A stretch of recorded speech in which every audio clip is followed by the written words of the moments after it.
How long had he waited for this moment? Finally. An unfamiliar ceiling, unfamiliar sensations, possession, transmigration, reincarnation, another world. He didn't care what it was. It worked. It actually worked. A citizen of the Republic of Korea, Kim Seonwoo. He had spent a very long time preparing for this moment. Every book, every web novel, every webtoon, every game he had ever enjoyed. For every single work he liked, he wrote a 5,700-character review every single day, without fail. And every time, he used a completely different repertoire, meticulously, thoroughly.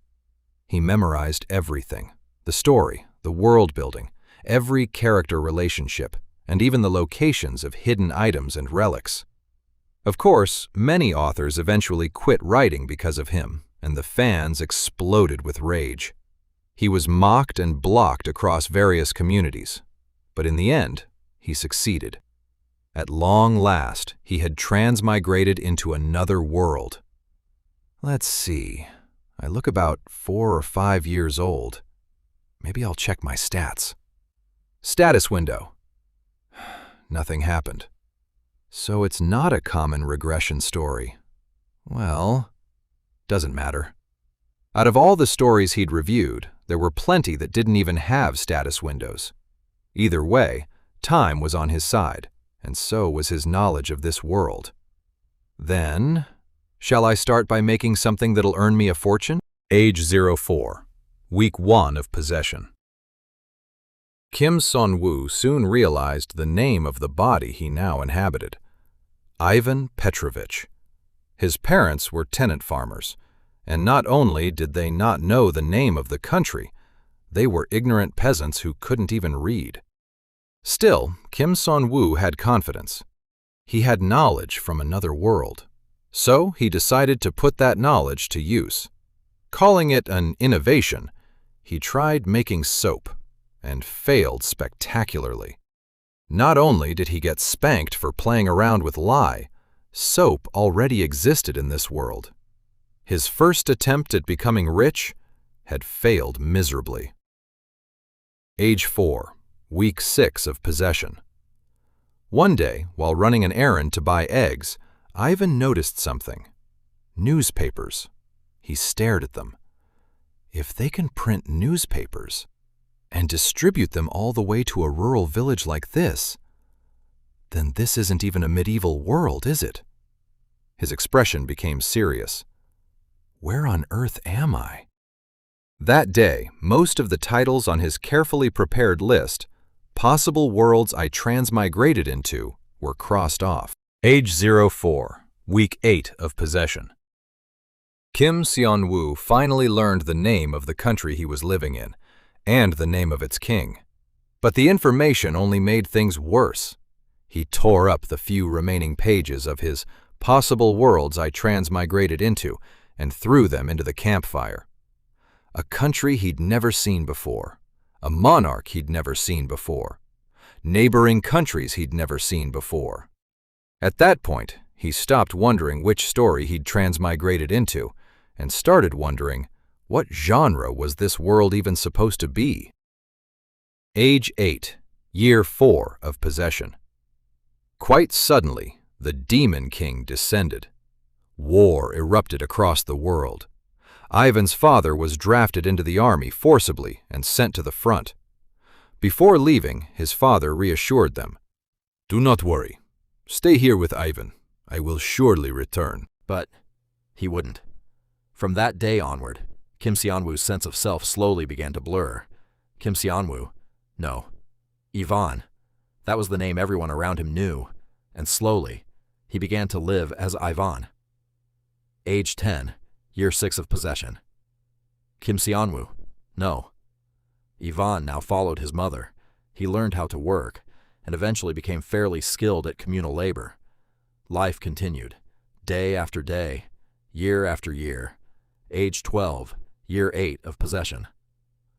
Ivan studied whenever he had spare time, and finally, After years of effort, he learned the writing system of this other world. Now he could finally read. Now he could finally understand the world around him. But what he learned only created more questions. Age 14, year 10 of possession for Ivan. The notice of his father's death finally arrived. The strange thing was, it had been issued 2 years earlier. Ivan stared at the document. What is this? I don't understand anything anymore. He couldn't figure out what kind of world this was. Could the genre be a strategy simulation? It's an isekai. Yet it has gunpowder weapons and steam engines. And for slice of life, it has knights, mages, a demon king, and multiple races, all thrown together in the middle of a massive war. His mother began to break down. Mother. How could this happen? Ivan tried to comfort her.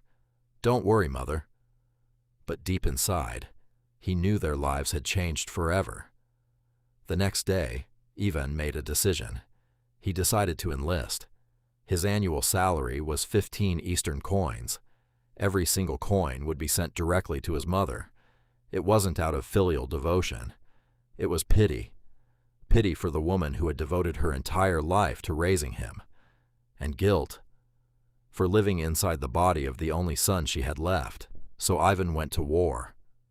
Age 18, year 14, of possession / year 4 of military service. Ivan discovered something unexpected. He possessed far more talent for combat than he had expected. After earning small military achievements one after another on the battlefield, he was promoted from conscript to regular soldier. But the war continued. The front lines kept collapsing. Half of the Allied nations went up in flames. And around that time, the hero appeared. At that point, Ivan thought he had finally figured out this world's genre. A classic RPG. A classic hero story. The hero's arrival gave everyone hope. The legendary hero had appeared. The Demon King would surely be defeated. The war would end. Everyone would live happily ever after. Unfortunately, the front line Ivan was deployed to was still being pushed back in miserable fashion. Age 28, year 24 of possession / year 14 of military service. As the hero's party began defeating the Demon King's commanders, the tide of war finally turned. Ivan had won military achievement after military achievement, and eventually, he came to serve alongside the hero's party. His unit was officially known as the Reconquest and Enemy Search Unit, but everyone simply called it the Extermination Unit. Whenever the hero's party defeated one of the enemy commanders, and the enemy lines descended into chaos, the Special Operations Unit was sent in to finish the job. Their mission was simple: find the remaining enemies, exterminate them, and secure the battlefield. And so, 2 years passed. Age 30, year 26 of possession / year 16 of military service. Finally, the moment Ivan had been waiting for arrived. The hero's party killed the Demon King. Ivan decided to wait for the ending. Now, he should finally be able to escape this damned world. The Demon King was dead. The hero had won. The story should be over. The credits should roll. So Ivan waited. Age 32, year 28 of possession. 2 years had passed since the Demon King died, but there was no ending, nothing, no credits, no conclusion. Meanwhile, the Extermination Unit had dwindled to barely 1/5 of its original strength. Ivan had also realized the higher-ups' true intentions. They wanted to disband the unit. So Ivan carried out one last mission, a mission that was practically a death sentence, and after surviving it, he applied for discharge. He simply hoped that even this seemingly endless epilogue would finally come to an end. Age 34, year 30 of possession. It had been 10 years since Ivan's mother passed away. Having returned to his hometown, he was completely alone, no family, no one waiting for him. So Ivan did something unexpected. Near the capital, he founded an orphanage, St. Vasilisa Orphanage. He began taking in children who had been orphaned by the war. He gave them a home, a place to live, a place to grow. But still, even now, even to this day, the ending credits refuse to roll. St. Vasilisa Orphanage. I miss it. I miss it so much. I miss it so much I'm going crazy. Ivan couldn't understand it. It had already been 4 years since the Demon King died. So when the hell is the ending going to happen? He began to wonder. Don't tell me the ending condition is some crap like, the hero dies of old age. Then he heard something, a sound, the rustle of leather, the scent of gunpowder, and footsteps. One person, a fairly well-trained soldier perhaps. The footsteps came closer. Then a familiar voice spoke. "It's been a long time, sir." "You've been well, right?" "I should have come to visit you sooner." Ivan immediately interrupted him. "No, Dmitri. You should have knocked." Dmitri froze. "Sir, since when did we ever work like that?" Ivan looked at him. "And what is with that beard that doesn't suit you at all?" Dmitri frowned. "Your business? We haven't seen each other in ages. And you won't even let me sit first?" He then handed Ivan something. "This is..." "Just read it." Ivan looked at the document. "It's a personal letter from Her Highness the Princess." Ivan became suspicious. "Are you sure there isn't poison inside the letter?" Dmitri replied casually. "It's probably just a letter asking how you're doing."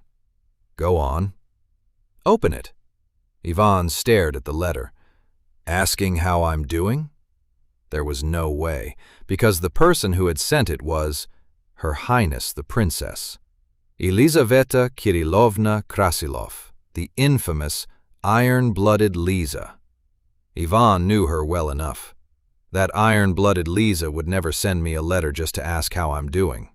He looked at Dmitri. "It must be a rather difficult situation." Dmitri nodded. "Very difficult."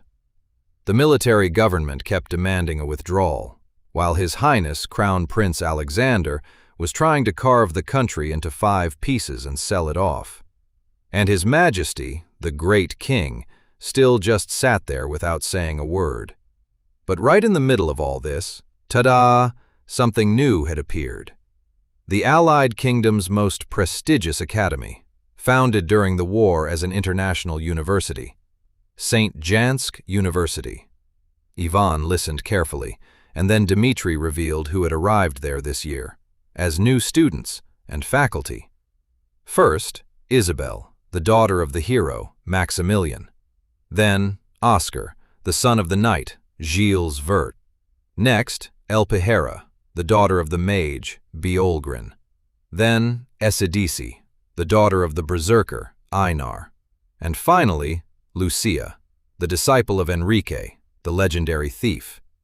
These were the children of the heroes who had defeated the Demon King. And there was one more, Patricia, the former saint of the hero party. Even the saint of the heroes party had joined the academy, as a department head. Since applicants were accepted regardless of age, gifted youths from all over the world had been preparing to enroll. But that created a massive problem. Given who these children were, if even one of them were to die, or even get seriously hurt, this country would be finished. Ivan finally asked the question, "What do you need me to do?" Dmitri looked directly at him. "Until these kids return to their own countries safely, protect them. For just 3 years." Ivan stared blankly. 3 years, that's all. Just 3 years. But then, something suddenly clicked inside his mind. What kind of hero story ending is this crap? So much for an ending like, the hero killed the Demon King, and everyone lived happily ever after.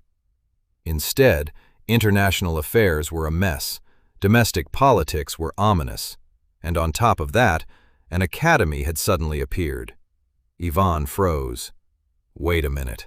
His eyes widened. Fuck. This, he finally understood. This was an academy story all along? Dmitri immediately became worried. Sir, what's wrong? Are you okay? Ivan looked at him. Am I okay? I spent 30 years struggling in another world. 30 years. And all of that was just the prologue? He couldn't believe it, but there was only one thing left to do. If this really was an academy story, then he knew exactly what his role was. In that case, I just have to get those kids to graduate, right? Ivan finally smiled. The endless story was finally moving forward. Let's go see the ending. I accept the request. And with that, the man who had spent 30 years trying to reach the ending finally took his first step toward it. Let's go home, Kim Seonwoo.